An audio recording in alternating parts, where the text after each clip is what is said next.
आज सच्चे पातशाह ਸਾਹਿਬ ਸ਼੍ਰੀ ਗੁਰੂ ਗ੍ਰੰਥ ਸਾਹਿਬ ਮਹਾਰਾਜ ਜੀ ਦੀ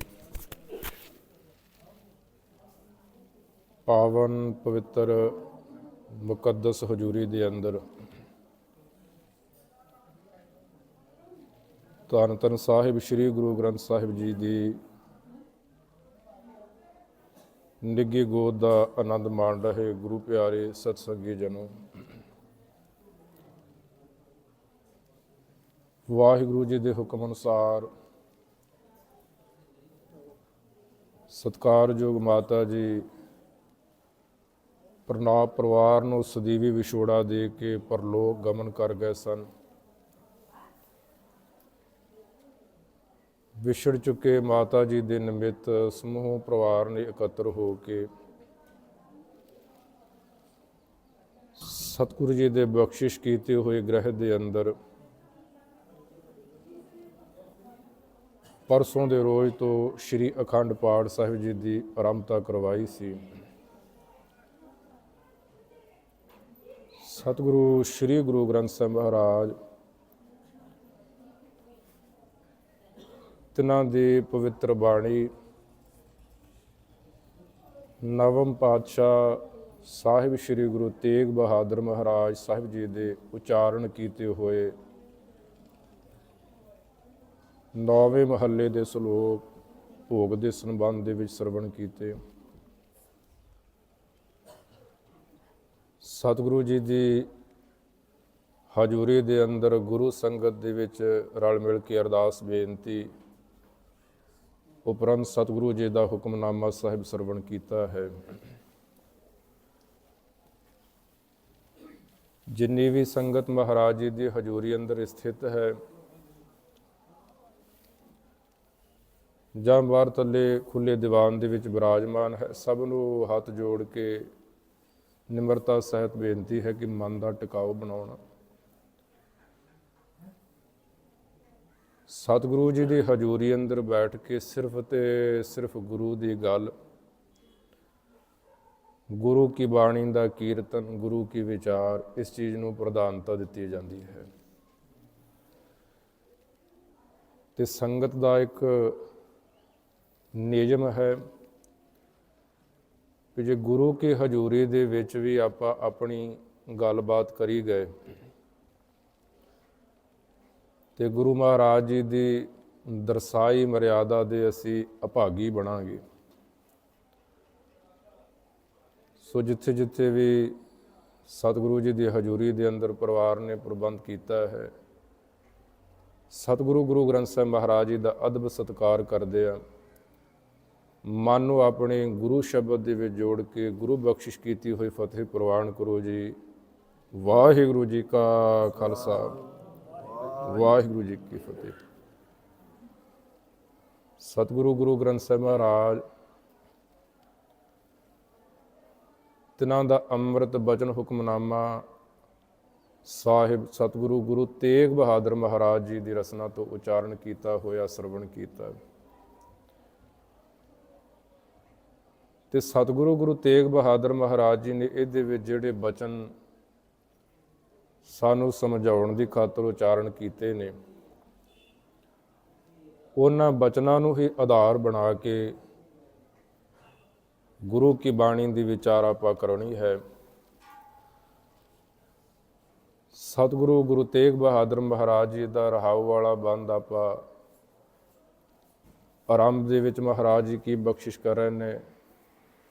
ਕਹੋ ਕਹਾ ਆਪਣੀ ਅਦਮਾਈ, ਉਰਜਿਓ ਕਨਕ ਕਾਮਣੀ ਕੇ ਰਸ, ਨਹਿ ਕੀਰਤ ਪ੍ਰਭ ਗਾਈ। ਸਤਿਗੁਰੂ ਗੁਰੂ ਤੇਗ ਬਹਾਦਰ ਮਹਾਰਾਜ ਜੀ ਨਾ ਜੀ ਸਾਡੇ ਜੀਵਨ ਦੀ, ਸਾਡੀ ਜ਼ਿੰਦਗੀ ਦੀ, ਸਾਡੀ ਜੀਵਨ ਦੀ ਚਾਲ ਦੀ, ਜੀਵਨ ਦੇ ਢੰਗ ਦੀ ਗੱਲ ਸਾਡੇ ਸਾਹਮਣੇ ਰੱਖ ਰਹੇ ਨੇ ਵੀ ਇਨਸਾਨ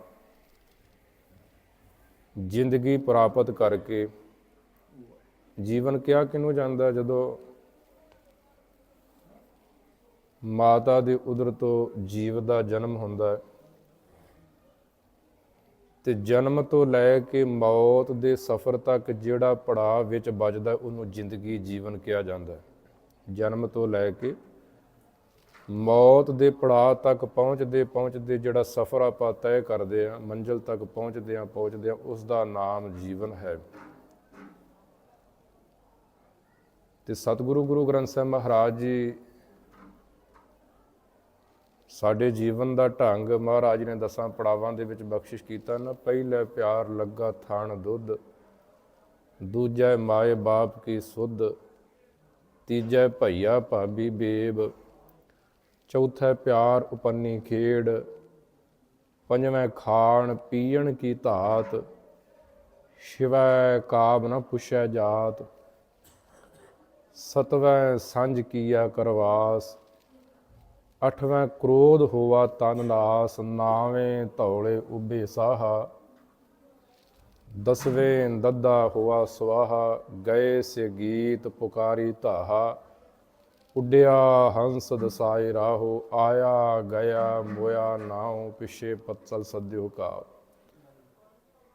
ਇਹ 10 ਪੜਾਅ ਜਨਮ ਤੋਂ ਲੈ ਕੇ ਨਾ ਮਹਾਰਾਜ ਜੀ ਨੇ ਗਿਣ ਕੇ ਸਾਨੂੰ ਦੱਸੇ ਨੇ ਵੀ ਜਦੋਂ ਸਾਡਾ ਜਨਮ ਹੁੰਦਾ ਤੇ ਜਨਮ ਦੇ ਵਿੱਚ ਬੱਚੇ ਨੂੰ ਕੀ ਚੰਗਾ ਲੱਗਦਾ, ਜਦੋਂ ਰੋਂਦਾ ਸਰੀਰ ਨੂੰ ਭੁੱਖ ਲੱਗਦੀ ਤੇ ਮਾਂ ਦਾ ਦੁੱਧ ਮੰਗਦਾ। ਬੱਚੇ ਰੋਂਦੇ ਆ ਨਾ, ਆਮ ਅਸੀਂ ਘਰਾਂ ਦੇ ਵਿੱਚ ਕਹਾਵਤ ਬੋਲਦੇ ਹਾਂ ਵੀ ਜਿੰਨਾ ਚਿਰ ਤੱਕ ਬੱਚਾ ਰੋਵੇ ਮਾਂ ਦੁੱਧ ਨਹੀਂ ਦਿੰਦੀ, ਬੱਚਾ ਰੋਵੇ ਨਾ ਤੇ ਮਾਂ ਦੁੱਧ ਨਹੀਂ ਦਿੰਦੀ। ਤੇ ਮਹਾਰਾਜ ਜੀ ਨੇ ਗੱਲ ਬਾਣੀ ਵਿੱਚ ਲਿਖੀ, ਪਹਿਲੇ ਪਿਆਰ ਲੱਗਾ ਥਾਣ ਦੁੱਧ। ਮਾਤਾ ਤੇ ਦੁੱਧ ਦੇ ਨਾਲ ਪ੍ਰੀਤ ਲੱਗੀ ਵੀ ਜੀਵਨ ਕਿਸ ਤਰੀਕੇ ਨਾਲ ਨਿਕਲਦਾ ਜਾ ਰਿਹਾ, ਅਸੀਂ ਧਿਆਨ ਨਹੀਂ ਦੇ ਰਹੇ। ਮਹਾਰਾਜ ਜੀ ਦੀ ਬਾਣੀ ਵਿੱਚ ਇਹ ਵੀ ਬਚਨ ਕੀਤਾ 5ਵੇਂ ਪਾਤਸ਼ਾਹ ਜੀ ਨੇ ਸੂਹੀ ਰਾਗ ਦੇ ਵਿੱਚ ਵੀ ਜੀਵਨ ਇੰਨੀ ਤੇਜ਼ੀ ਨਾਲ ਬਤੀਤ ਹੁੰਦਾ ਜਾ ਰਿਹਾ ਵੀ ਜਿਵੇਂ ਨਦੀ ਦੇ ਵਿੱਚ ਬੜੀ ਤੇਜ਼ੀ ਦੇ ਨਾਲ ਹੜ੍ਹ ਦੇ ਰੂਪ ਦੇ ਵਿੱਚ ਪਾਣੀ ਵਹਿੰਦਾ ਜਾਂਦਾ। ਜਰਾ ਕੁ ਮਹਿਸੂਸ ਕਰੀਏ, ਅੱਜ ਜਿਸ ਪੜਾਅ 'ਤੇ ਕਿਸੇ ਦੀ ਉਮਰ ਇੱਥੇ 30 ਸਾਲ ਹੈ, 35 ਸਾਲ ਹੈ, 40 ਸਾਲ ਹੈ, ਤੇ ਮਾੜਾ ਜਿਹਾ ਸੁਰਤੀ ਟਿਕਾ ਕੇ ਕਿਤੇ ਧਿਆਨ ਅੱਖਾਂ ਬੰਦ ਕਰਕੇ ਪਿਛਲੇ ਜੀਵਨ ਵੱਲ ਵੇਖੀਏ ਤੇ ਐਂ ਲੱਗਦਾ ਵੀ ਅਜੇ ਕੱਲ੍ਹ ਉਹ ਸਮਾਂ ਲੰਘ ਕੇ ਗਿਆ। ਬਜ਼ੁਰਗਾਂ ਦੇ ਕੋਲ ਬਈਏ ਨਾ ਤੇ ਉਹ ਪੁਰਾਣੀਆਂ ਗੱਲਾਂ ਦੱਸਦੇ ਆ ਕਿ ਅਸੀਂ ਖਿੱਦੋ ਖੂੰਡੀ ਖੇਡਦੇ ਸੀ, ਇਹੋ ਜਿਹੀ ਰੌਣਕ ਸੀ, ਇਹੋ ਜਿਹੇ ਘਰਾਂ ਦੇ ਹਾਲਾਤ ਸੀ, ਇਸ ਤਰ੍ਹਾਂ ਮਿਹਨਤ ਕੀਤੀ, ਇਹੋ ਜਿਹਾ ਪਿਆਰ ਹੁੰਦਾ ਸੀ। ਤੇ ਜਦੋਂ ਉਹਨਾਂ ਦੇ ਕੋਲੋਂ ਗੱਲ ਪੁੱਛੀ ਉਹ ਕਹਿੰਦੇ ਅਜੇ ਕੱਲ੍ਹ ਦੀਆਂ ਗੱਲਾਂ। ਬਜ਼ੁਰਗ ਗੱਲ ਕਹਿੰਦੇ ਵੀ ਅਜੇ ਇਹ ਕੱਲ੍ਹ ਦੀਆਂ ਗੱਲਾਂ ਵੀ ਅਸੀਂ ਜਵਾਨੀ ਵਿੱਚ ਹੁੰਦੇ ਸੀ। ਤੇ ਫਿਰ ਅੱਖਾਂ ਭਰ ਕੇ ਕਹਿੰਦੇ ਵੀ ਅੱਜ ਬੁੱਢੇ ਹੋ ਗਏ, ਅੱਜ ਹੁੰਦਾ ਕੱਖ ਨਹੀਂ। ਤੇ ਸਤਿਗੁਰੂ ਗੁਰੂ ਗ੍ਰੰਥ ਸਾਹਿਬ ਮਹਾਰਾਜ ਜੀ ਨੇ ਇਹ ਗੱਲ ਸਾਡੇ ਸਾਹਮਣੇ ਰੱਖੀ। ਮਹਾਰਾਜ ਜੀ ਕਹਿੰਦੇ ਬਹਿਤੀ ਜਾਤ ਕਦੇ ਦ੍ਰਿਸ਼ਟ ਨਾ ਧਾਰਤ, ਮਿਥਿਆ ਮੋਹ ਬੰਧੇ ਨਿਤ ਪਾਰਚ। ਵੀ ਪਲਿਆ ਤੇਰੀ ਜ਼ਿੰਦਗੀ ਵਹਿੰਦੀ ਜਾ ਰਹੀ ਹੈ, ਰੁੜਦੀ ਜਾ ਰਹੀ ਹੈ। ਜਦੋਂ ਰੋੜ ਪਿਆ ਹੁੰਦਾ ਨਾ ਤੇ ਉਹਦੇ ਅੱਗੇ ਜਿਹੜੀ ਚੀਜ਼ ਆਉਂਦੀ ਉਹ ਪਾਣੀ ਵਹਾ ਕੇ ਲੈ ਜਾਂਦਾ। ਮਹਾਰਾਜ ਜੀ ਕਹਿੰਦੇ ਵੀ ਅਜਿਹਾ ਰੋੜ ਚੱਲ ਰਿਹਾ, ਇੱਕ ਇੱਕ ਨਿਮਖ ਕਰਕੇ, ਮਿੰਟ ਕਰਕੇ, ਸਕਿੰਟ ਕਰਕੇ ਤੇਰੀ ਜ਼ਿੰਦਗੀ ਦਾ ਪੜਾ ਕਰਕੇ ਮੁੱਕਦਾ ਜਾ ਰਿਹਾ। ਬਹਿਤੀ ਜਾਤ। ਤੇ ਮਹਾਰਾਜ ਜੀ ਨੇ ਉਹਨਾਂ 10 ਪੜਾਵਾਂ ਦੀ ਗੱਲ ਕੀਤੀ ਹੈ। ਪਹਿਲੇ ਪਿਆਰ ਲੱਗਾ ਥਾਣ ਦੁੱਧ, ਜੀਵਨ ਜਨਮ ਹੋਇਆ ਤੇ ਮਾਤਾ ਦੇ ਦੁੱਧ ਦੇ ਨਾਲ ਜੀਵ ਦੀ ਪ੍ਰੀਤ ਲੱਗ ਗਈ। ਥੋੜਾ ਜਿਹਾ ਵੱਡਾ ਹੋਇਆ, 6 ਮਹੀਨਿਆਂ ਦਾ ਬੱਚਾ ਹੋਇਆ, ਬੈਠਣ ਲੱਗ ਪਿਆ ਤੇ ਬੈਠਿਆਂ ਫਿਰ ਭੈਣ ਭਰਾਵਾਂ ਦਾ ਪਤਾ ਲੱਗ ਗਿਆ। ਭੈਣ ਭਰਾਵਾਂ ਦਾ, ਮਾਂ ਦਾ ਪਤਾ ਲੱਗ ਗਿਆ ਵੀ ਆਹ ਮੇਰੀ ਮਾਂ ਹੈ, ਆਹ ਮੇਰਾ ਭਰਾ ਹੈ, ਆਹ ਮੇਰੀ ਭੈਣ ਹੈ। ਦੂਜਾ ਮਾਏ ਬਾਪ ਕੀ ਸੁਧ। ਸਾਲ 1.5 ਸਾਲ ਦਾ ਬੱਚਾ ਹੁੰਦਾ, ਮਾਂ ਪਿਓ ਦਾ ਪਤਾ ਲੱਗ ਜਾਂਦਾ। ਬੱਚਾ ਹੱਥ ਪਛਾਣਨ ਲੱਗ ਪੈਂਦਾ, ਕਿਸੇ ਦੂਸਰੇ ਦੇ ਕੋਲ ਨਹੀਂ ਜਾਂਦਾ। ਤੇ ਗੁਰੂ ਸਾਹਿਬ ਬਖਸ਼ਿਸ਼ ਕਰ ਰਹੇ ਨੇ ਦੂਜਾ ਮਾਏ ਬਾਪ ਕੀ ਸੁਧ। ਸਾਲ 1.5 ਸਾਲ ਬਤੀਤ ਹੋਇਆ, ਮਾਂ ਬਾਪ ਬਾਰੇ ਪਤਾ ਲੱਗ ਗਿਆ। ਥੋੜ੍ਹਾ ਹੋਰ ਅਗਾਂਹ ਵੱਡਾ ਹੋਇਆ, 2-3 ਸਾਲ ਹੋਰ ਬਤੀਤ ਹੋਏ, ਬਚਪਨੇ ਵਿੱਚ ਆ ਗਿਆ। ਤੀਜੇ ਭਇਆ ਭਾਬੀ ਬੇਬ, ਤੇ ਭੈਣ ਭਰਾਵਾਂ ਦਾ ਪਤਾ ਲੱਗ ਗਿਆ, ਭਰਾ ਭਰਜਾਈਆਂ ਦਾ ਪਤਾ ਲੱਗ ਗਿਆ ਵੀ ਆਹ ਮੇਰਾ ਭਰਾ ਹੈ, ਆਹ ਮੇਰੀ ਭੈਣ ਹੈ, ਆਹ ਮੇਰੀ ਮਾਂ ਹੈ, ਆਹ ਮੇਰੀ ਚਾਚੀ, ਆਹ ਮੇਰੀ ਤਾਈ ਹੈ। ਜੀਵਨ ਵੱਡਾ ਹੋ ਗਿਆ, ਗਾਂਹ ਚੱਲ ਪਈ ਪੌੜੀ। ਤੇ ਚੌਥੇ ਪਿਆਰ ਉਪੰਨੀ ਖੇਡ, ਜਿਹੜੀਆਂ ਆਪਾਂ ਗੱਲਾਂ ਕਰ ਰਹੇ ਨੇ, ਗੁਰੂ ਗ੍ਰੰਥ ਸਾਹਿਬ ਮਹਾਰਾਜ ਜੀ ਨੇ ਸਾਰਾ ਗਿਆਨ ਸਾਡੇ ਸਾਹਮਣੇ ਰੱਖਿਆ ਵੀ ਅਸੀਂ ਆਪਣੀ ਜ਼ਿੰਦਗੀ ਨੂੰ ਨਹੀਂ ਵੇਖਦੇ, ਪਿੱਛੇ ਝਾਤੀ ਨਹੀਂ ਮਾਰਦੇ। ਮਹਾਰਾਜ ਜੀ ਨੂੰ ਸਾਰਾ ਜੀਵਨ ਜਿਹੜਾ ਸੀ ਨਕਸ਼ਾ ਬੰਨ੍ਹ ਕੇ ਸਾਡੇ ਸਾਹਮਣੇ ਰੱਖਿਆ ਵੀ ਫਿਰ ਤੂੰ ਵੱਡਾ ਹੋਇਆ ਨਾ, ਜਿੱਥੇ ਤੈਨੂੰ ਮਾਂ ਬਾਪ ਭੈਣ ਭਰਾਵਾਂ ਦੀ ਸਮਝ ਲੱਗੀ, ਤੇ ਉੱਥੇ ਫਿਰ ਤੇਰੀਆਂ ਪਿਆਰੀਆਂ ਪਿਆਰੀਆਂ ਖੇਡੀਆਂ ਜਿਹੜੀਆਂ ਤੈਨੂੰ ਮਨ ਭਾਉਂਦੀਆਂ ਲੱਗਦੀਆਂ ਸੀ, ਉਹ ਤੈਨੂੰ ਚੰਗੀਆਂ ਲੱਗਣ ਲੱਗ ਪਈਆਂ। ਤੇ ਮਹਾਰਾਜ ਨੇ ਉੱਥੇ ਬਚਨ ਬਖਸ਼ਿਸ਼ ਕੀਤਾ, ਚੌਥਾ ਪਿਆਰ ਉਪੰਨੀ ਖੇਡ। ਉੱਥੇ ਫਿਰ ਚੌਥੇ ਜੀਵਨ ਦੇ ਪੜਾਅ ਦੇ ਵਿੱਚ ਜਦੋਂ ਬੱਚਾ ਤੁਰਨ ਲੱਗ ਪੈਂਦਾ, ਫਿਰ ਉਹ ਖੇਡਾਂ ਖੇਡਣ ਲੱਗ ਪੈਂਦਾ ਵੀ ਜਿਹੋ ਜਿਹੀ ਉਹਨੂੰ ਚੰਗੀ ਲੱਗਦੀ। ਉਹ ਨਿੱਕਾ ਹੁੰਦਾ ਖੇਡ ਖੇਡਦਾ, ਵੀ ਕਦੀ ਕੁਛ ਖੇਡਦਾ, ਕਦੀ ਕੁਛ ਖੇਡਦਾ, ਜੀਵਨ ਫਿਰ ਅਗਾਂਹ ਤੁਰਨ ਲੱਗ ਪਿਆ। ਤੇ ਫਿਰ ਥੋੜ੍ਹਾ ਜਿਹਾ ਵੱਡਾ ਹੋਇਆ, 5-10 ਸਾਲ ਦਾ, ਪੰਜਵਾਂ ਖਾਣ ਪੀਣ ਕੀ ਧਾਤ, ਜਿੱਥੇ ਹੁਣ ਖੇਡ ਪਿਆਰੀ ਸੀ, ਜਨਮ ਤੋਂ ਬਾਅਦ ਮਾਂ ਦੀ ਸਮਝ ਲੱਗੀ। ਮਾਂ ਦੀ ਸਮਝ ਤੋਂ ਬਾਅਦ ਸੰਗਤ ਜੀ ਭੈਣ ਭਰਾਵਾਂ ਬਾਰੇ ਪਤਾ ਲੱਗਾ, ਫਿਰ ਖੇਡ ਬਾਰੇ ਪਤਾ ਲੱਗਾ।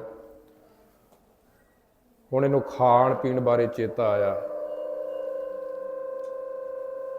ਕਿ ਮੇਰੇ ਸਰੀਰ ਨੂੰ ਭੁੱਖ ਲੱਗਦੀ ਹੈ, ਤੇ ਭੁੱਖ ਦੀ ਤ੍ਰਿਪਤੀ ਵਾਸਤੇ ਫਿਰ ਮਨ ਭਾਉਂਦੀਆਂ ਚੀਜ਼ਾਂ ਮੰਗਦਾ ਮਾਂ ਦੇ ਕੋਲੋਂ ਵੀ ਅੱਜ ਮੈਂ ਆਹ ਖਾਣਾ, ਅੱਜ ਮੈਂ ਆਹ ਖਾਣਾ, ਅੱਜ ਮੈਂ ਆਹ ਖਾਣਾ। ਮਹਾਰਾਜ ਕਹਿੰਦੇ ਵੀ ਹੁਣ ਖਾਣ ਪੀਣ ਦੇ ਵਿੱਚ ਵਿਅਸਤ ਹੋ ਗਿਆ। ਪੰਜਵਾਂ ਖਾਣ ਪੀਣ ਕੀ ਧਾਤ, ਜਦੋਂ ਜਵਾਨੀ ਆਈ, ਸ਼ਿਵੈ ਕਾਮ ਨਾ ਪੁੱਛੈ ਜਾਤ। ਤੇ ਜਵਾਨੀ ਦੇ ਹੁਲਾਰੇ ਦੇ ਵਿੱਚ ਕਿਸੇ ਵੇਲੇ ਨਾ ਸਿਆਣੇ ਸਮਝਾਉਂਦੇ ਆ ਤੇ ਬੱਚੇ ਕਹਿਣੇ ਤੋਂ ਬਾਹਰ ਹੋ ਜਾਂਦੇ ਆ। ਤੇ ਮਹਾਰਾਜ ਜੀ ਨੇ ਉਹ ਗੱਲ ਕਹੀ ਵੀ ਜਦੋਂ ਸਮਝ ਨਹੀਂ ਸੀ, ਮਾਂ ਵੀ ਸਮਝਾਉਂਦੀ ਰਹੀ, ਪਿਓ ਵੀ ਸਮਝਾਉਂਦਾ ਰਿਹਾ, ਰੱਬ ਨੂੰ ਕਿਤੇ ਦੂਰ ਸਮਝਣਾ ਸੀ ਇਹਨੇ। ਸ਼ਿਵੈ ਕਾਮ ਨਾ ਪੁੱਛੈ ਜਾਤ, ਸਤਵੈਂ ਸਾਂਝ ਕੀਆ ਕਰਵਾਸ। ਹੋਰ ਜਵਾਨੀ ਦੇ ਵਿੱਚ ਹੋਇਆ ਤੇ ਸਾਡੇ ਸਮਾਜ ਦੇ ਵਿੱਚ ਵੀ ਜੇ ਮਾਂ ਬੱਚਾ ਆਕੇ ਨਹੀਂ ਲੱਗਦਾ, ਆਪਾਂ ਕਿਹਨੇ ਵੀ ਦਾ ਵਿਆਹ ਕਰ ਦਿਓ। ਜੇ ਕੋਈ ਕੰਮ ਨਹੀਂ ਨਾ ਕਰਦਾ, ਮਾਂ ਪਿਓ ਦੇ ਆਖੇ ਨਹੀਂ ਲੱਗਦਾ, ਇਹਦੇ ਦਾ ਵਿਆਹ ਕਰ ਦਿਓ ਜੀ। ਮਹਾਰਾਜ ਜੀ ਕਹਿੰਦੇ ਘਰ ਬਾਹਰ ਵਾਲਾ ਬਣ ਗਿਆ। ਸਤਵੈ ਸਾਂਝ ਕੀਆ ਕਰਵਾਸ, ਅਠਵੈਂ ਕ੍ਰੋਧ ਹੋਵਾ ਤਨਾਸ। ਤੇ ਹੌਲੀ ਹੌਲੀ ਫਿਰ ਸਰੀਰ ਕ੍ਰੋਧੀ ਹੋਣਾ ਸ਼ੁਰੂ ਹੋ ਗਿਆ। ਜਦੋਂ ਸਮਝ ਲੱਗ ਗਈ, ਫਿਰ ਇਹ ਕ੍ਰੋਧ ਕਰਨ ਲੱਗ ਪਿਆ, ਲੜਾਈਆਂ ਝਗੜੇ ਕਰਨ ਲੱਗ ਪਿਆ। ਅਠਵੈਂ ਕ੍ਰੋਧ ਹੋਵਾ ਤਨਾਸ, ਨਾਵੇਂ ਧੌਲੇ ਉੱਭੇ ਸਾਹ। ਫਿਰ ਹੌਲੀ ਹੌਲੀ ਬੁੱਢਾ ਹੋ ਗਿਆ।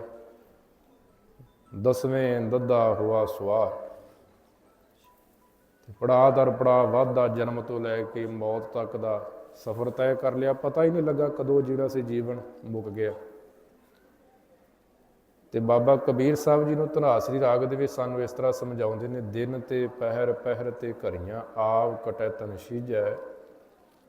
ਕਾਲ ਅਹੇਰੀ ਫਿਰੈ ਬਦਕ ਜਿਉ, ਕਹੋ ਕਵਨ ਬਿਦ ਕੀਜੈ। ਸੋ ਦਿਨ ਆਵਣ ਲਾਗਾ, ਮਾਤ ਪਿਤਾ ਭਾਈ ਸੁਤ ਬਨਤਾ। ਕਹੋ ਕੋਊ ਹੈ ਕਾਕਾ, ਜਬ ਲਗ ਜੋਤ ਕਾਇਆ ਮੈਂ ਵਰਤੈ।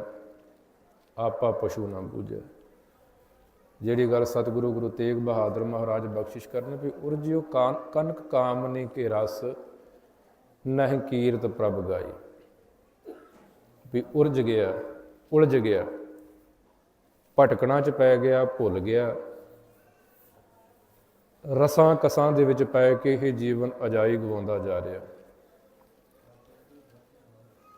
ਤੇ ਰਸਾਂ ਕਸਾਂ ਦੇ ਵਿੱਚ ਇਨਸਾਨ ਇੰਨਾ ਗਰਸਿਆ ਹੋਇਆ। ਸਤਿਗੁਰੂ ਗੁਰੂ ਗ੍ਰੰਥ ਸਾਹਿਬ, ਅਸੀਂ ਸਾਰੇ ਗੁਰੂ ਗ੍ਰੰਥ ਸਾਹਿਬ ਮਹਾਰਾਜ ਜੀ ਨੂੰ ਗੁਰੂ ਮੰਨਦੇ ਹਾਂ। ਬਸ ਇੱਥੋਂ ਤੱਕ ਹੀ ਕਿ ਗੁਰੂ ਮੰਨਦੇ ਹਾਂ, ਗੁਰੂ ਦੀ ਨਹੀਂ ਮੰਨਦੇ। ਮੱਥਾ ਟੇਕਿਆ ਜਾ ਰਿਹਾ, ਸਤਿਗੁਰੂ ਜੀ ਦੀ ਪੂਜਾ ਹੋ ਰਹੀ ਹੈ, ਰੁਮਾਲਾ ਸਾਹਿਬ ਭੇਟਾ ਕੀਤਾ ਜਾ ਰਿਹਾ, ਗੁਰੂ ਨੂੰ ਮੰਨਿਆ ਜ਼ਰੂਰ ਜਾ ਰਿਹਾ, ਪਰ ਗੁਰੂ ਦੀ ਗੱਲ ਨੂੰ ਨਹੀਂ ਮੰਨਿਆ ਜਾ ਰਿਹਾ। ਗੱਲ ਇੱਥੋਂ ਵਿਗੜਨੀ ਸ਼ੁਰੂ ਹੋ ਗਈ। ਹੁਣ ਅਸੀਂ ਆਪਣੇ ਆਪ ਨੂੰ ਨਹੀਂ ਬਦਲਣਾ ਚਾਹੁੰਦੇ,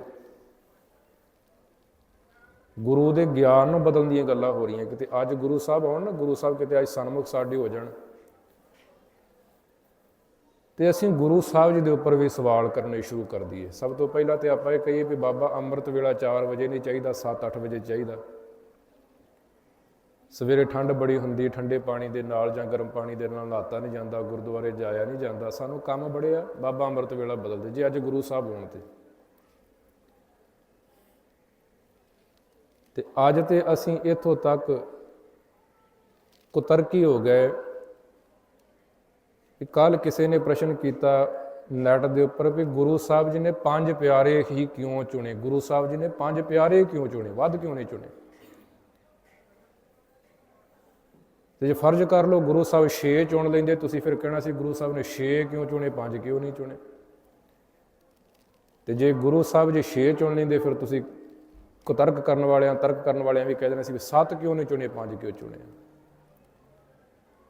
ਤੇ ਗੁਰੂ ਕੀ ਸਿੱਖੀ ਦੇ ਵਿੱਚ ਇਹ ਹੈ, ਗੁਰ ਕਹਿਆ ਸਾਕਾਰ ਕੰਬਾਵਹੁ, ਗੁਰ ਕੀ ਕਰਨੀ ਕਾਹੇ ਧਾਵਹੁ। ਅੱਜ ਤੇ ਅਸੀਂ ਇੱਥੋਂ ਤੱਕ ਸਮਝਦਾਰ ਹੋ ਗਏ ਕਿ ਗੁਰੂ ਸਾਹਿਬ, ਸਤਿਗੁਰੂ ਗੁਰੂ ਹਰਕ੍ਰਿਸ਼ਨ ਸਾਹਿਬ ਮਹਾਰਾਜ ਜੀ ਕਿਤਾਬਾਂ ਦੇ ਵਿੱਚ ਉਹਨਾਂ ਦੇ ਬਾਬਤ ਬੜਾ ਊਲ ਜਲਾਲ ਜਲੂਲ ਲਿਖਣਾ ਸ਼ੁਰੂ ਕਰ ਦਿੱਤਾ। ਤੇ ਸਿੱਖ ਦਾ ਫਰਜ਼ ਸੀ ਗੁਰੂ ਦੀ ਗੱਲ ਨੂੰ ਮੰਨਦਾ ਤੇ ਮੰਨ ਕੇ ਗੁਰੂ ਦੀ ਗੱਲ ਦੇ ਉੱਪਰ ਪਹਿਰਾ ਦਿੰਦਾ। ਇਹ ਸਿੱਖ ਦੀ ਮਰਿਆਦਾ ਹੈ। ਮਹਾਰਾਜ ਜੀ ਨੇ ਬਾਣੀ ਵਿੱਚ ਗੱਲ ਕਹੀ ਨਾ, ਸੇਵਕ ਸਿੱਖ ਪੂਜਣ ਸਭ ਆਵੈ ਹੈ, ਸਭ ਗਾਵੈ ਹੈ ਹਰ ਹਰ ਊਤਮ ਬਾਣੀ।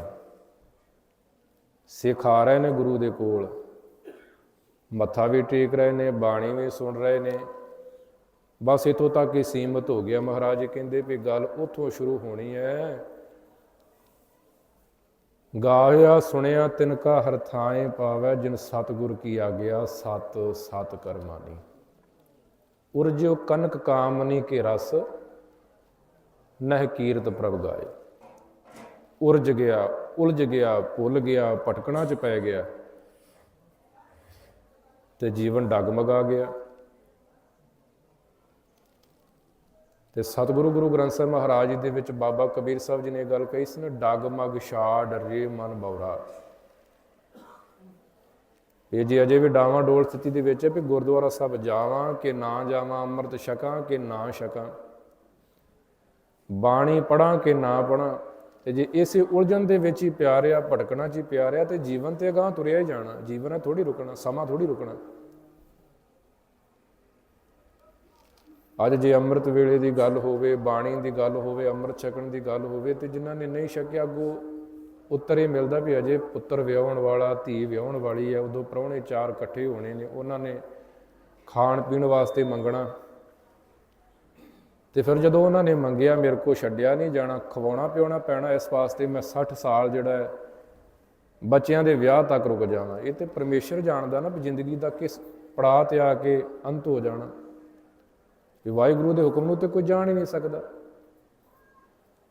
ਸਤਿਗੁਰੂ ਗੁਰੂ ਗ੍ਰੰਥ ਸਾਹਿਬ ਮਹਾਰਾਜ ਕਹਿੰਦੇ ਨੇ ਵੀ ਭਲਿਆ ਜਿੰਨਾ ਜ਼ਿੰਦਗੀ ਦੇ ਵਿੱਚ ਤੇਰੇ ਕੋਲ ਸਮਾਂ ਬਚਿਆ, ਸ਼ੁਕਰਾਨਾ ਕਰਿਆ ਕਰ ਵੀ ਪਰਮੇਸ਼ਰ ਤੇਰੇ ਦਿੱਤੇ ਹੋਏ ਸਵਾਸ ਅੱਜ ਮਿਲੇ ਨੇ, ਇਹ ਤੇਰਾ ਲੱਖ ਲੱਖ ਸ਼ੁਕਰ ਹੈ। ਸਾਡੇ ਪੁਰਾਣੇ ਬਜ਼ੁਰਗਾਂ ਨੇ, ਆਪਾਂ ਹੁਣੇ ਅਰਦਾਸ ਕੀਤੀ ਸੀ ਨਾ, ਤੇ ਅਰਦਾਸ ਦੇ ਵਿੱਚ ਇੱਕ ਆਪਾਂ ਸ਼ਬਦ ਪੜ੍ਹਦੇ ਆ ਕਿ 4 ਪਹਿਰ ਰੈਣ ਜਾਂ ਰਾਤਰੀ, ਰਾਤ ਸੁੱਖ ਸੁੱਖਾਂ ਦੀ ਬਤੀਤ ਹੋਈ ਹੈ, 4 ਪਹਿਰ ਦਿਵਸ ਆਇਆ ਆਪਣੇ ਭਾਣੇ ਅੰਦਰ ਬਤੀਤ ਕਰਨਾ। ਗੱਲ ਨਿੱਕੀ ਜੀ ਹੈ, 2 ਪੰਕਤੀਆਂ ਸਮਾਪਤੀ ਹੋ ਜਾਂਦੀ, ਪਰ ਇਹਦੇ ਪਿੱਛੇ ਇਤਿਹਾਸ ਬੜਾ ਵੱਡਾ ਖਲੋਤਾ ਹੈ।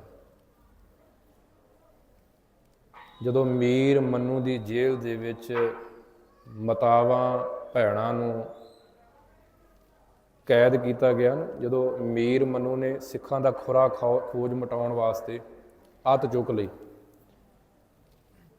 ਵੀ ਸਿੱਖੀ ਦਾ ਨਾਮੋ ਨਿਸ਼ਾਨ ਇਸ ਧਰਤੀ ਦੇ ਉੱਪਰੋਂ ਮਿਟਾ ਦੇਣਾ, ਸਿਰਾਂ ਦੇ ਮੁੱਲ ਪੈ ਗਏ, ਬੱਚਿਆਂ ਦੇ ਸਿਰਾਂ ਦੇ ਮੁੱਲ ਪਏ, ਭੈਣਾਂ ਦੇ ਸਿਰਾਂ ਦੇ ਮੁੱਲ ਪਏ, ਸਿੱਖਾਂ ਦੇ ਕੇਸਾਂ ਦੇ ਮੁੱਲ ਪਏ।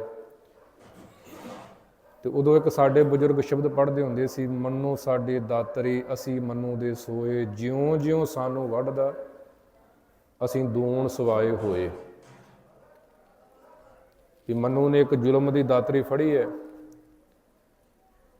ਤੇ ਦਿਨੇ ਵੀ ਸਿੱਖਾਂ ਦਾ ਖੁਰਾ ਖੋਜ ਮਿਟਾ ਰਿਹਾ, ਰਾਤ ਵੀ ਮਿਟਾ ਰਿਹਾ। 24 ਘੰਟੇ ਜ਼ੁਲਮ ਨੇ ਜਿਹੜੀ ਹੱਦ ਕਰਕੇ ਰੱਖ ਦਿੱਤੀ ਹੈ। ਤੇ ਜਿਉਂ-ਜਿਉਂ ਸਿੱਖੀ ਨੂੰ ਖਤਮ ਕਰਨ ਦੀ ਸੋਚਦਾ ਹੈ, ਸਿੱਖੀ ਓਨੇ ਪ੍ਰਚੰਡ ਰੂਪ ਦੇ ਵਿੱਚ ਅਗਾਂਹ ਵੱਧਦੀ ਹੈ। ਤੇ ਸਾਧ ਸੰਗਤ ਜੀ, ਇਹ ਅੱਖਰ ਅਰਦਾਸ ਦੇ ਵਿੱਚ ਪੰਥ ਨੇ ਉਸ ਵਕਤ ਸ਼ਾਮਲ ਕੀਤੇ ਜਦੋਂ ਮਤਾਵਾਂ ਨੂੰ ਸਵਾ ਮਣ ਪੀਸੇ ਗਏ। ਅੱਜ ਵੀ ਉਹ ਜੇਲ੍ਹ ਤੇ ਉਹ ਚੱਕੀਆਂ ਲਾਹੌਰ ਲੰਡੇ ਬਾਜ਼ਾਰ ਦੇ ਵਿੱਚ, ਜਿੱਥੇ ਗੁਰਦੁਆਰਾ ਸ਼ਹੀਦ ਗੰਜ ਹੈ, ਉੱਥੇ ਉਹ ਜੇਲ੍ਹ ਬਣੀ ਹੋਈ ਹੈ, ਉਹ ਗੁਰਦੁਆਰਾ ਸਾਹਿਬ ਬਣਿਆ ਹੋਇਆ, ਚੱਕੀ ਉਸੇ ਤਰ੍ਹਾਂ ਪਈ ਹੋਈ, ਨੈੱਟ ਤੋਂ ਕੱਢ ਕੇ ਆਪਾਂ ਵੇਖ ਸਕਦੇ ਹਾਂ। ਤੇ ਅਰਦਾਸ ਦੇ ਵਿੱਚ ਆਪਾਂ ਇਹ ਵੀ ਪੜ੍ਹਦੇ ਸੀ ਵੀ ਜਿਨ੍ਹਾਂ ਬੱਚਿਆਂ ਦੇ ਟੋਟੇ ਕਰਾ ਕੇ ਗਲਾਂ ਦੇ ਵਿੱਚ ਹਾਰ ਪਵਾਏ, ਮੁਖੋਂ ਸੀ ਨਹੀਂ ਉਚਾਰਿਆ, ਇਹ ਉਹਨਾਂ ਦੀ ਗੱਲ ਹੈ ਕਿ 2-2 4-4 ਸਾਲ ਦੇ ਬੱਚੇ ਮਾਤਾ ਦੀ ਗੋਦੀ ਵਿੱਚੋਂ ਖੋਹ ਲੈਣੇ, ਦੁੱਧ ਪੀਂਦੇ ਹੋਏ ਬੱਚੇ ਖੋਹ ਲੈਣੇ ਜਲਾਦਾਂ ਨੇ, ਤੇ ਦੁੱਧ ਪੀਂਦੇ ਹੋਏ ਬੱਚਿਆਂ ਨੂੰ ਅਤਾਂਹ ਸੁੱਟ ਕੇ ਥੱਲੇ ਨੇਜਾ ਰੱਖ ਦੇਣਾ, ਨੇਜੇ ਤੇ ਬੁੱਚਣਾ, ਬੱਚਿਆਂ ਦੇ ਸਵਾਸ ਨਿਕਲ ਜਾਣੇ ਤੇ ਬੱਚਿਆਂ ਨੂੰ ਖਤਮ ਕਰ ਦਿੱਤਾ। ਫਿਰ ਖਤਮ ਕਰਕੇ ਉਹਨਾਂ ਦੇ ਅੰਗ ਪੈਰਾਂ ਦੇ ਟੋਟੇ ਕੀਤੇ ਜਾਣੇ, ਟੋਟੇ ਕਰਕੇ ਫਿਰ ਮਾਤਾ ਦੇ ਗਲਾਂ ਦੇ ਵਿੱਚ ਹਾਰ ਪਾਏ ਜਾਣੇ। ਤੇ ਜਦੋਂ ਹਾਰ ਪਾਏ ਜਾਣੇ ਤੇ ਸਵੇਰੇ ਅੰਮ੍ਰਿਤ ਵੇਲਾ ਹੋਣਾ ਨਾ ਜੀ, ਅੰਮ੍ਰਿਤ ਵੇਲਾ, ਤੇ ਅੰਮ੍ਰਿਤ ਵੇਲੇ ਜਦੋਂ ਮਤਾਵਾਂ ਨੇ ਬਾਣੀ ਪੜ੍ਹਨੀ, ਸਿੱਖ ਜਿਹੜੇ ਪੁਰਾਣੇ ਸਿੱਖ ਸੀ ਨਾ, ਉਹ ਬਿਪਤਾ ਸਮੇਂ ਵੀ ਆਪਣਾ ਅੰਮ੍ਰਿਤ ਵੇਲਾ ਗੁਰੂ ਕੀ ਹਜ਼ੂਰੀ ਤੇ ਨਿਤਨੇਮ ਨਹੀਂ ਸੀ ਛੱਡਦੇ। ਜਦੋਂ ਅੰਮ੍ਰਿਤ ਵੇਲਾ ਹੋਣਾ ਨਾ, ਮੀਰ ਮਨੂ ਦੀ ਜੇਲ੍ਹ ਦੀ ਬਾਬਤ ਇਹ ਦਾਸਤਾਨ ਹੈ। ਤੇ ਨਿਤਨੇਮ ਪੜ੍ਹਨਾ, ਗਲ ਦੇ ਵਿੱਚ ਬੱਚੇ ਦੇ ਟੋਟੇ ਪਏ ਨੇ, ਸਰੀਰ ਲਹੂ ਨਾਲ ਲੱਥਪੱਥ ਹੈ, ਬਾਣੀ ਪੜ੍ਹਦੀ, ਨਾਲੇ ਚੱਕੀ ਪੀ ਰਹੀ ਹੈ, ਨਾਲੇ ਬਾਣੀ ਪੜ੍ਹ ਰਹੀ ਹੈ। ਤੇ ਜੇ ਚੱਕੀ ਖਲੋਣੀ ਤੇ ਪਿੱਛੋਂ ਸਿਪਾਹੀਆਂ ਨੇ ਸੋਟੇ ਮਾਰਨੇ। ਵਾਹਿਗੁਰੂ, ਸੋਟੇ ਮਾਰਨੇ ਤੇ ਮਾਵਾਂ ਨੇ ਉੱਥੇ ਬਾਣੀ ਪੜ੍ਹੀ ਜਾਣੀ ਤੇ ਫਿਰ ਉੱਥੇ ਅਰਦਾਸ ਕਰਨੀ ਪਈ, ਵਾਹਿਗੁਰੂ ਤੇਰੇ ਭਾਣੇ ਦੇ ਵਿੱਚ ਰਾਤ ਬਤੀਤ ਹੋਈ ਹੈ ਤੇ ਸੁੱਖਾਂ ਦੀ ਬਤੀਤ ਹੋਈ ਹੈ, ਲਾਂਭਾ ਨਹੀਂ ਦਿੱਤਾ।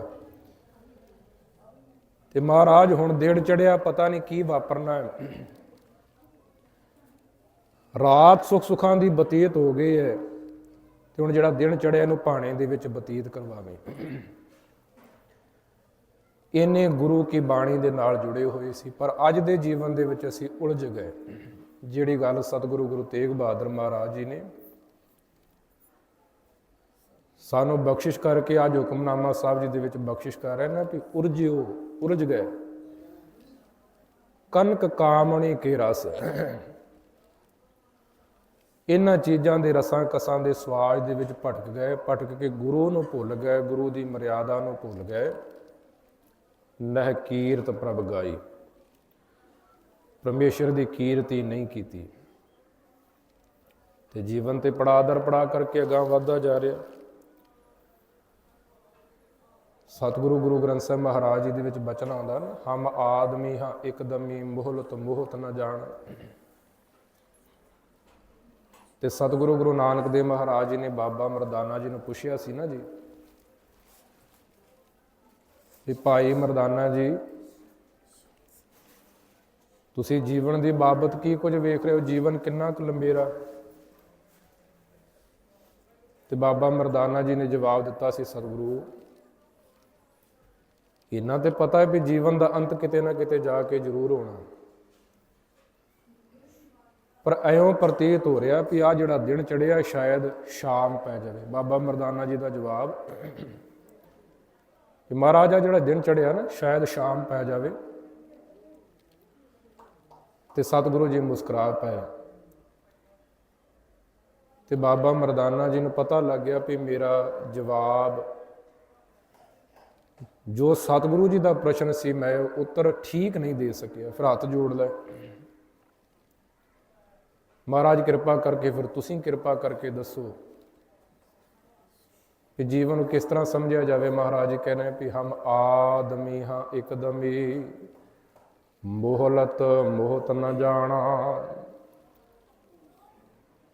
ਵੀ ਸਾਡਾ ਨਾਮ ਆਦਮੀ ਹੈ ਨਾ, ਆਦਮੀ। ਆਦਮੀ ਸਾਨੂੰ ਤਾਂ ਕਿਹਾ ਜਾਂਦਾ ਵੀ ਜੇ ਦਮ ਆ ਰਿਹਾ, ਸਾਹ ਆ ਰਿਹਾ ਤੇ ਦਮ ਆ ਰਿਹਾ ਤੇ ਆਦਮੀ ਹਾਂ। ਜਦੋਂ ਦਮ ਰੁਕ ਗਿਆ, ਉੱਥੇ ਆਪਾਂ ਕਈ ਵਾਰ ਕੋਈ ਪੁਰਾਣੀ ਚੜ੍ਹਾਈ ਕਰ ਜੇ ਨਾ, ਗਲੀ ਦੇ ਵਿੱਚ ਤੁਰੇ ਜਾ ਰਹੀ ਹੋਈ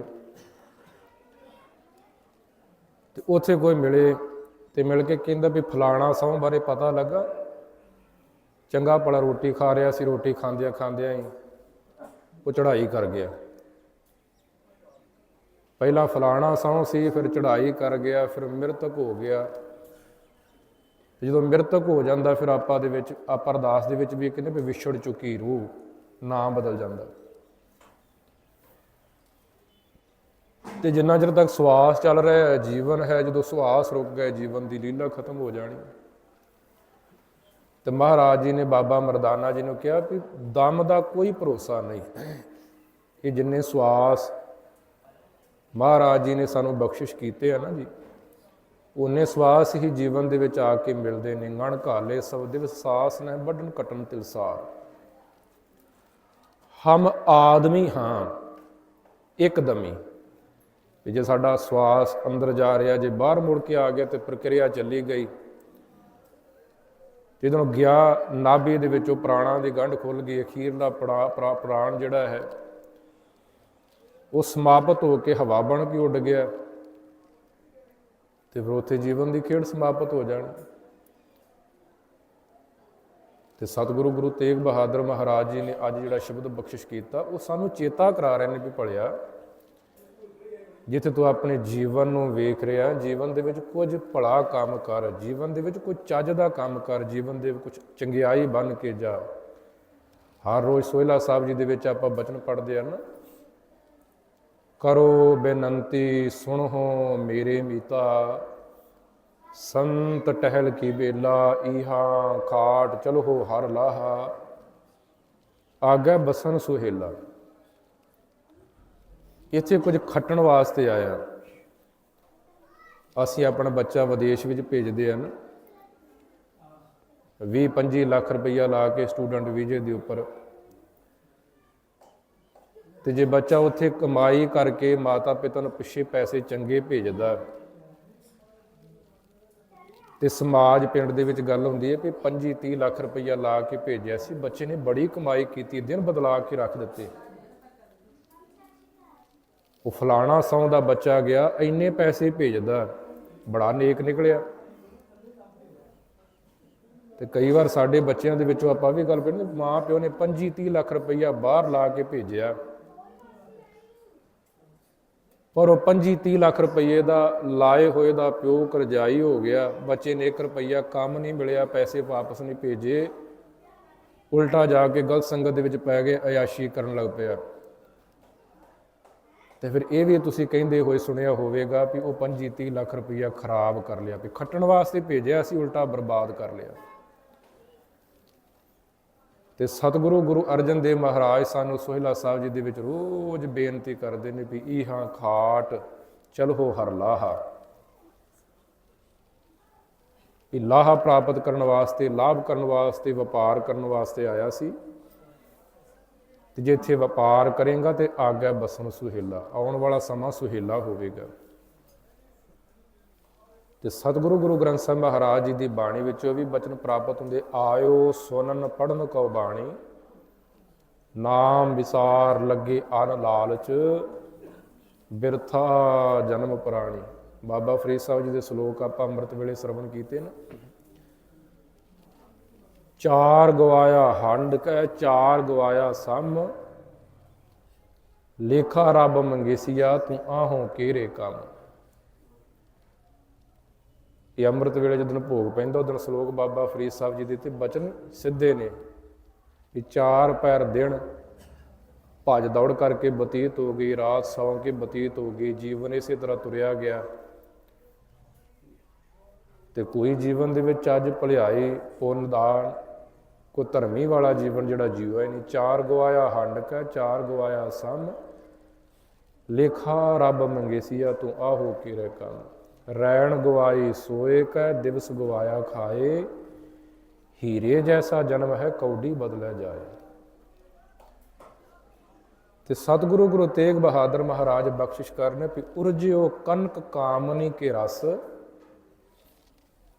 ਨਹਿ ਕੀਰਤ ਪ੍ਰਭ ਗਾਈ। ਵੀ ਉਲਝ ਗਿਆ, ਭੁੱਲ ਗਿਆ, ਭਟਕਣਾ ਚ ਪੈ ਗਿਆ। ਤੇ ਸਤਿਗੁਰੂ ਗੁਰੂ ਨਾਨਕ ਦੇਵ ਮਹਾਰਾਜ ਜੀ ਫਿਰ ਬਾਬਾ ਮਰਦਾਨਾ ਜੀ ਨੂੰ ਕਹਿੰਦੇ ਵੀ ਜੇ ਸਵਾਸ ਆ ਰਿਹਾ ਨਾ, ਸਵਾਸ ਆ ਰਿਹਾ ਤੇ ਜੀਵਨ ਚੱਲ ਰਿਹਾ, ਜਿਸ ਦਿਨ ਸਵਾਸ ਖਤਮ ਹੋ ਗਏ ਉਦਨ ਜੀਵਨ ਦੀ ਲੀਲਾ ਸਮਾਪਤ ਹੋ ਜਾਣੀ। ਅਸੀਂ ਸਿਰਫ ਇੱਕ ਦਮ ਦੇ ਹੀ ਮਾਲਕ ਹਾਂ, ਦਮ ਗਿਆ ਵਾਪਸ ਨਾ ਮੁੜਿਆ ਤੇ ਜੀਵਨ ਦੀ ਖੇਡ ਸਮਾਪਤ ਹੋ ਜਾਣੀ। ਤੇ ਸਾਡੇ ਵਿਦਵਾਨਾਂ ਨੇ ਜੀ ਜਿਹੜੀ ਸਾਨੂੰ ਉਮਰ ਮਿਲਦੀ ਹੈ ਭੋਗ ਕੇ ਜਾਂਦੇ ਆ। ਹੁਣ ਕਿਸੇ ਦੀ ਉਮਰ 70 ਸਾਲ, ਕਿਸੇ ਦੀ 80 ਸਾਲ, ਕਿਸੇ ਦੀ 75.5 ਸਾਲ, ਤੇ ਕਈ ਜੀਵਨ ਦੇ ਵਿੱਚ ਜਨਮ ਲੈਂਦੇ, ਪਹਿਲਾ ਸਵਾਸ ਲੈਂਦੇ, ਉਹਨਾਂ ਦੀ ਜੀਵਨ ਦੀ ਲੀਲਾ ਸਮਾਪਤ ਹੋ ਜਾਂਦੀ। ਤੇ ਸਤਿਗੁਰੂ ਗੁਰੂ ਗ੍ਰੰਥ ਸਾਹਿਬ ਮਹਾਰਾਜ ਜੀ ਨੇ ਇਹਦੇ ਬਾਬਤ ਸਾਨੂੰ ਗਿਆਨ ਬਖਸ਼ਿਸ਼ ਕਰਦੇ ਵੀ ਇਹ ਸਾਡੇ ਪੂਰਬਲੇ ਜਨਮਾਂ ਦਾ ਹਿਸਾਬ ਕਿਤਾਬ ਹੈ, ਕਰਮਾਂ ਦਾ ਹਿਸਾਬ ਕਿਤਾਬ ਹੈ। ਸਾਡੇ ਵਿਦਵਾਨਾਂ ਨੇ, ਮਹਾਂਪੁਰਖਾਂ ਨੇ, ਧਾਰਮਿਕ ਗ੍ਰੰਥਾਂ ਨੇ ਇੱਕ ਗੱਲ ਕਹੀ ਹੈ ਵੀ ਪੁਰਾਣੇ ਕਰਮਾਂ ਦੇ ਨਾਲ ਤਿੰਨ ਚੀਜ਼ਾਂ ਮਿਲਦੀਆਂ ਨੇ ਸਾਨੂੰ, ਤਿੰਨ ਚੀਜ਼ਾਂ ਪੂਰਬਲੇ ਲੇਖਾਂ ਦੇ ਨਾਲ। ਥੋੜ੍ਹਾ ਜਿਹਾ ਟਿਕਾ ਦੇਣਾ ਵੀ ਜਿਹੜੇ ਪੂਰਬ ਜਨਮ ਨੇ, ਪਿਛਲੇ ਜਨਮਾਂ ਦੇ ਵਿੱਚ ਕੀਤੇ ਹੋਏ ਚੰਗੇ ਕਰਮ, ਉਹਨਾਂ ਦੇ ਨਾਲ ਤਿੰਨ ਚੀਜ਼ਾਂ ਦੀ ਪ੍ਰਾਪਤੀ ਹੁੰਦੀ ਹੈ। ਇੱਕ ਚੀਜ਼ ਪ੍ਰਾਪਤ ਹੁੰਦੀ ਉਮਰ, ਜਿਹਨੂੰ ਆਪਾਂ ਭੋਗ ਕਹਿੰਦੇ ਹਾਂ। ਜਾਤ, ਜਨਮ ਤੇ ਭੋਗ, ਤਿੰਨ ਚੀਜ਼ਾਂ ਦੀ ਪ੍ਰਾਪਤੀ ਹੁੰਦੀ ਹੈ ਜੀ। ਫਿਰ ਜਾਤ, ਜਨਮ ਔਰ ਭੋਗ। ਸਤਿਗੁਰੂ ਗੁਰੂ ਗ੍ਰੰਥ ਸਾਹਿਬ ਮਹਾਰਾਜ ਜੀ ਦੀ ਆਪਾਂ ਜਪਜੀ ਸਾਹਿਬ ਦਾ ਪਾਠ ਹਰ ਰੋਜ਼ ਸਰਵਣ ਕਰਦੇ ਹਾਂ। ਉਹਦੇ ਵਿੱਚ ਮਹਾਰਾਜ ਨੇ ਕਿਹਾ ਜੋਰ ਨਾ ਜੀਵਨ, ਮਰਨ ਨਹਿ ਜੋਰ। ਵੀ ਜਿਸ ਘਰ ਦੇ ਵਿੱਚ, ਜਿਸ ਕੁਲ ਦੇ ਵਿੱਚ, ਜਿਸ ਮਾਤਾ ਪਿਤਾ ਦੇ ਉਦਰ ਤੋਂ ਜੀਵ ਦਾ ਜਨਮ ਹੋਣਾ, ਇਹ ਸਾਰੀ ਖੇਡ ਪੂਰਬਲੇ ਜਨਮਾਂ ਦੀ ਹੈ। ਤੇ ਸਤਿਗੁਰੂ ਗੁਰੂ ਗ੍ਰੰਥ ਸਾਹਿਬ ਮਹਾਰਾਜ ਜੀ ਦੀ ਅਗਵਾਈ ਭਰ ਰਹੇ ਨੇ। ਜਿਹੜੇ ਸਾਨੂੰ ਮਾਤਾ ਜੀ, ਪਿਤਾ ਜੀ, ਭੈਣ ਭਰਾ, ਚਾਚੇ ਤਾਏ, ਇਹ ਸਾਰੀ ਖੇਡ ਮਿਲੀ ਹੈ ਨਾ, ਸਾਡੇ ਪੂਰਬਲੇ ਜਨਮਾਂ ਦਾ ਲੇਖਾ ਹੈ। ਮਹਾਰਾਜ ਜੀ ਗਵਾਹੀ ਭਰ ਰਹੇ ਨੇ ਦੀ ਪੂਰਬ ਜਨਮ ਕੇ ਮਿਲੇ ਸੰਜੋਗੀ, ਅੰਤ ਹੈ ਕੋ ਨਾ ਸਹਾਈ। ਸੰਜੋਗੀ ਤੋਂ ਭਾਵ ਮਾਤਾ ਦੇ ਨਾਲ ਸੰਜੋਗ ਬਣਿਆ, ਪਿਤਾ ਦੇ ਨਾਲ ਸੰਜੋਗ ਬਣਿਆ, ਜਿਹਨੂੰ ਆਪਾਂ ਪੰਜਾਬੀ ਦੇ ਵਿੱਚ ਕਹਿ ਦਿੰਦੇ ਆਮ ਘਰਾਂ ਦੇ ਵਿੱਚ ਵੀ ਲੈਣੇ ਦੇਣੇ ਕਰਕੇ ਸਾਡਾ ਸੰਸਾਰ ਚੱਲ ਰਿਹਾ। ਦੇਖੋ ਬੰਦਾ ਬਿਮਾਰ ਹੋ ਜਾਏ ਤੇ ਡਾਕਟਰ ਦੇ ਜਾ ਕੇ ਦਾਖਲ ਕਰਾਈਏ ਹਸਪਤਾਲ ਦੇ ਵਿੱਚ, ਤੇ ਉਹਨੂੰ ਕਹੇ ਵੀ ਭਾਈ ਹੁਣ ਤੂੰ ਠੀਕ ਹੋ ਜਾਣਾ, ਤੇ ਠੀਕ ਹੋ ਕੇ ਜਦੋਂ ਘਰ ਆ ਜਾਂਦਾ ਫਿਰ ਉਹ ਕਹਿੰਦਾ ਵੀ ਮੇਰਾ ਲੈਣਾ ਦੇਣਾ ਹੈਗਾ ਸੀ ਉਹਦੇ ਨਾਲ, ਮੈਂ ਲਾਹ ਆਇਆ, ਸਮਾਪਤ ਹੋ ਗਿਆ। ਤੇ ਮਹਾਰਾਜ ਗਵਾਹੀ ਭਰਦਿਆਂ ਹੋਇਆ ਬਚਨ ਬਖਸ਼ਿਸ਼ ਕਰਨੇ ਪੂਰਬ ਜਨਮ ਕੇ ਮਿਲੇ ਸੰਜੋਗੀ। ਇਹ ਮਾਤਾ ਪਿਤਾ, ਭੈਣ ਭਰਾ, ਇਹ ਪ੍ਰਾਰਬਧ ਹੈ ਸਾਡੇ ਕਰਮਾਂ ਦੀ।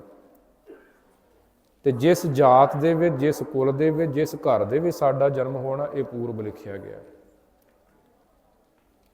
ਤੇ ਫਿਰ ਜਿੰਨੀ ਉਮਰ ਆਜੂ ਜਿਹੜੀ ਹੈ ਉਹ ਵੀ ਸੁਨਿਸ਼ਚਿਤ ਹੋਈ ਹੈ, ਗਿਣ ਕੇ ਮਿਲੀ ਹੋਈ ਹੈ ਵੀ ਇਹਦੇ ਇੰਨੇ ਸਵਾਸ ਜਿਹੜੇ ਨੇ ਸ੍ਰਿਸ਼ਟੀ ਦੇ ਉੱਪਰ ਜਾ ਕੇ ਜਨਮ ਤੋਂ ਬਾਅਦ ਇਸ ਜੀਵ ਨੇ ਲੈਣੇ ਨੇ।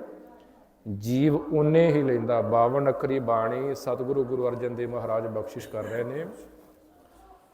ਗਣ ਘਾਲੇ, ਗਣ ਘਾਲੇ ਤੋਂ ਭਾਵ ਗਿਣ ਕੇ ਦਿੱਤੇ ਹੋਏ ਦਿਵਸ ਸਾਸ, ਨਹਿ ਵੱਢਣ ਘਟਣ ਤਿਲਸਾਰ।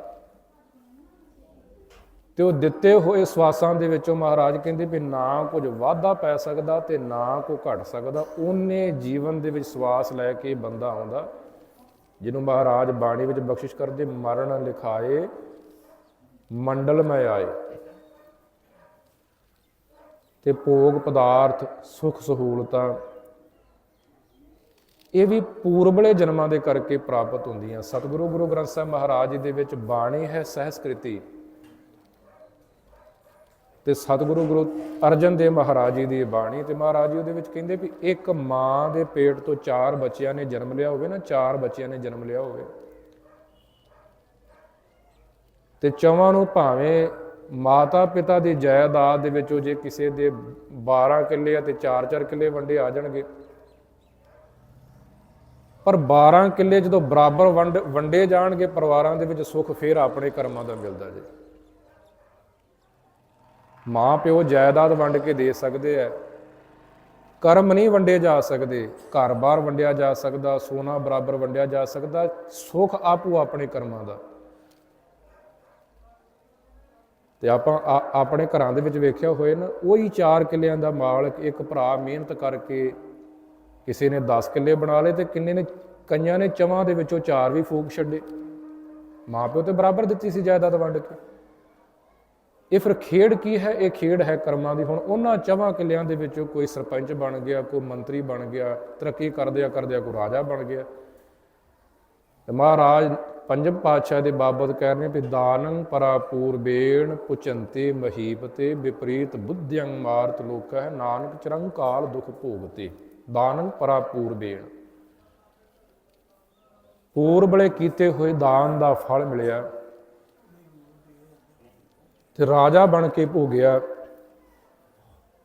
ਤੇ ਕਈ ਵਾਰ ਫਲ ਜ਼ਿਆਦਾ ਵੱਡੇ ਰੂਪ ਦੇ ਵਿੱਚ ਪ੍ਰਾਪਤ ਹੋ ਜਾਂਦਾ, ਫਿਰ ਉੱਥੇ ਮਤ ਦੇ ਵੀ ਥੋੜਾ ਜਿਹਾ ਬੋਝ ਬਣ ਜਾਂਦਾ। ਵਿਨਾਸ਼ ਕਾਲੇ ਵਿਪਰੀਤ ਬੁੱਧੀ, ਤੇ ਜੀਵਨ ਦੀ ਬੇੜੀ ਥਿੜਕ ਜਾਂਦੀ। ਸਤਿਗੁਰੂ ਗੁਰੂ ਗ੍ਰੰਥ ਸਾਹਿਬ ਮਹਾਰਾਜ ਜੀ ਸਾਡੀ ਭਟਕਣਾ ਦੀ ਗੱਲ ਕਰਦਿਆਂ ਸਾਨੂੰ ਸਿੱਧੇ ਰਸਤੇ ਪਾ ਰਹੇ। ਮੈਂ ਇੱਕ ਛੋਟੀ ਜਿਹੀ ਦਾਸਤਾਨ ਤੁਹਾਡੇ ਨਾਲ ਸਾਂਝੀ ਕਰਾਂ, ਫਿਰ ਆਪਾਂ 5-7 ਮਿੰਟ ਦੇ ਵਿੱਚ ਸਮਾਪਤੀ ਕਰ ਦੇਣੀ ਹੈ ਕਿ ਇਹ ਖੇਡ ਕਿਸ ਤਰ੍ਹਾਂ ਚੱਲਦੀ ਪਰਿਵਾਰਾਂ ਦੇ। ਸਾਡੇ ਨਾ ਬਜ਼ੁਰਗ ਫੌਜ ਦੇ ਵਿੱਚ ਡਿਊਟੀ ਕਰਦੇ ਸੀ, ਤੇ ਇੱਕ ਗੱਲ ਦੱਸਦੇ ਸੀ ਕਿ ਅਸਾਮ ਦੇ ਵਿੱਚ ਡਿਊਟੀ ਲੱਗ ਗਈ। ਬਚਨ ਥੋੜਾ ਜਿਹਾ ਧਿਆਨ ਦੇ ਨਾਲ ਸੁਣਨਾ, 5 ਮਿੰਟ ਦੀ ਇਹ ਗੱਲ ਕਹਿ ਕੇ ਆਪਾਂ ਸਮਾਪਤੀ ਕਰ ਦੇਣੀ। ਕਿ ਫੌਜ ਦੇ ਵਿੱਚ ਡਿਊਟੀ ਕਰਦੇ ਸੀ ਤੇ ਅਸਾਮ ਵਿੱਚ ਡਿਊਟੀ ਲੱਗ ਗਈ। ਤੇ ਜਦੋਂ ਡਿਊਟੀ ਲੱਗੀ ਤੇ ਉੱਥੇ ਜਿਹੜਾ ਗੁਰਦੁਆਰਾ ਸਾਹਿਬ ਸੀ, ਉੱਥੇ ਜਦੋਂ ਗੁਰਦੁਆਰਾ ਸਾਹਿਬ ਜਾਣਾ ਤੇ ਗੁਰਦੁਆਰਾ ਸਾਹਿਬ ਦੇ ਬਾਹਰ ਨਾ ਇੱਕ ਫਕੀਰ ਮਿਲਣਾ, ਸਾਧੂ ਮਿਲਣਾ, ਤੇ ਉਹਨੇ ਕਾਲੇ ਕੱਪੜੇ ਪਾਏ ਹੋਣੇ ਤੇ ਹਰ ਰੋਜ਼ ਉਹਨੇ ਉੱਚੀ ਉੱਚੀ ਰੋਈ ਜਾਣਾ। ਇੱਕੋ ਫਕੀਰ ਮਿਲਣਾ, ਕਾਲੇ ਕੱਪੜੇ ਪਾਏ ਹੋਣੇ ਤੇ ਉੱਚੀ ਉੱਚੀ ਰੋਈ ਜਾਣਾ। ਨਾ ਕਿਸੇ ਦੇ ਨਾਲ ਉਹਨੇ ਗੱਲ ਕਰਨੀ, ਜੇ ਕਿਸੇ ਨੇ ਮੱਥਾ ਟੇਕਣਾ ਨਾ ਜਾ ਕੇ, ਸਾਧੂ ਆ ਫਕੀਰ ਹੈ, ਤੇ ਮੱਥਾ ਟੇਕਦਿਆਂ ਸਾਰੀ ਉਹਨੇ ਉੱਚੀ ਉੱਚੀ ਰੋਣ ਲੱਗ ਪੈਣਾ। ਤੇ ਸਾਰੇ ਬੜੇ ਪਰੇਸ਼ਾਨ, ਇਹ ਕੀ ਖੇਡ ਹੈ, ਇਹ ਕੀ ਹੋ ਰਿਹਾ ਕਿ ਅਸੀਂ ਇਹਨੂੰ ਉਲਟਾ ਮੱਥਾ ਟੇਕਦੇ, ਨਮਸਕਾਰ ਕਰਦੇ ਆ, ਤੇ ਇਹ ਉੱਚੀ ਉੱਚੀ ਰੋਣ ਲੱਗ ਪੈਂਦਾ। ਤੇ ਬਾਬਾ ਜੀ ਨੇ ਦੱਸਿਆ ਵੀ ਸਾਧੂ ਬੜੇ ਕਮਾਲ ਦਾ, ਫਕੀਰ ਬੜੇ ਕਮਾਲ ਦਾ, ਨਾ ਤੇ ਕਿਸੇ ਨੂੰ ਕੋਈ ਗੱਲ ਕਰਦਾ, ਨਾ ਕਿਸੇ ਨਾਲ ਵੱਧ ਬੋਲਦਾ, ਨਾ ਕਿਸੇ ਨਾਲ ਘੱਟ ਬੋਲਦਾ। ਤੇ ਜੇ ਕੋਈ ਲਾਗੇ ਰੋਟੀ ਰੱਖ ਜਾਵੇ ਤੇ ਖਾ ਲੈਂਦਾ, ਨਹੀਂ ਤੇ ਆਪਣੇ ਰੰਗ 'ਚ ਹੀ ਮਸਤ ਰਹਿੰਦਾ।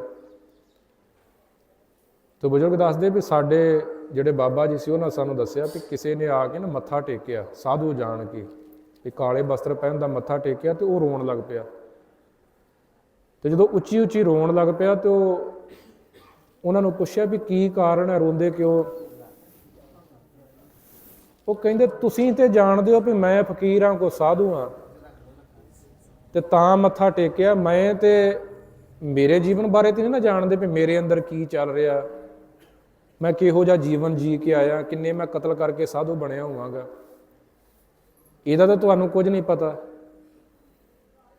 ਤੁਸੀਂ ਮੱਥਾ ਟੇਕਦੇ ਹੋ ਤੇ ਮੈਂ ਰੋਣਾ ਇਸ ਕਰਕੇ ਆ ਵੀ ਤੁਸੀਂ ਮੇਰੇ ਲਿਬਾਸ ਵੱਲ ਵੇਖ ਕੇ ਮੱਥਾ ਟੇਕ ਰਹੇ ਹੋ। ਮੈਂ ਸਾਧੂ ਕੋਈ ਨਹੀਂ, ਮੈਂ ਬੜਾ ਵੱਡਾ ਚੋਰ, ਡਾਕੂ ਤੇ ਇੱਕ ਠੱਗ ਹੈ, ਕਾਤਲ ਹਾਂ ਮੈਂ ਬੜਾ ਵੱਡਾ।